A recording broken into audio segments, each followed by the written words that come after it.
भगत और भगवान का संबंध। भगवान की आराधना भक्ति भगवान से होती है। भक्ति का अर्थ है प्रेम।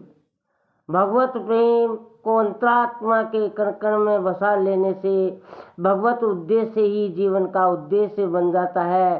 सारी अभिरुचि उधर ही ढल जाती है। इस स्तर के अंतकरण में उच्च कोटि की भावनाएं उमंगती रहती हैं। उसी प्रकार के विचारों और कार्यों में संतोष होता है। लोक व्यवहार एवं कर्तव्य पालन की दृष्टि से सांसारिक काम तो सत्कर्ता पूर्वक दिए जाते हैं, किंतु हृदय में भगवान और उनका स्वरूप तथा निर्देश ही भरा रहता है। इसी का नाम सच्चा भगवान प्रेम है। पुण्यात्माओं, ईश्वर भक्त को ईश्वर सदृश से श्रेष्ठ आदर्श युक्त होना चाहिए, मानो दूसरा भगवान ही हो। राम और भरत की जोड़ी ऐसी लगती थी मानो दोनों एक ही सांचे में ढले हो। चित्रकूट निवासियों ने राम और भरत का एक रूपता समरूपता को देखा और आश्चर्यचकित रह गए। दोनों की आकृति और आत्मीयता अनिवर्चनीय प्रतीत होती थी। भरत राम ही की अनुहारी, सहसा लखन सखे नर नारी। प्रेम एक पक्षीय होना चाहिए, उसमें दूसरे पक्ष द्वारा तदनुरूप बदला देने की कामना नहीं होनी चाहिए। भरत सोचते हैं कि जो भगवान द्वारा दिया जा रहा है वह पर्याप्त है।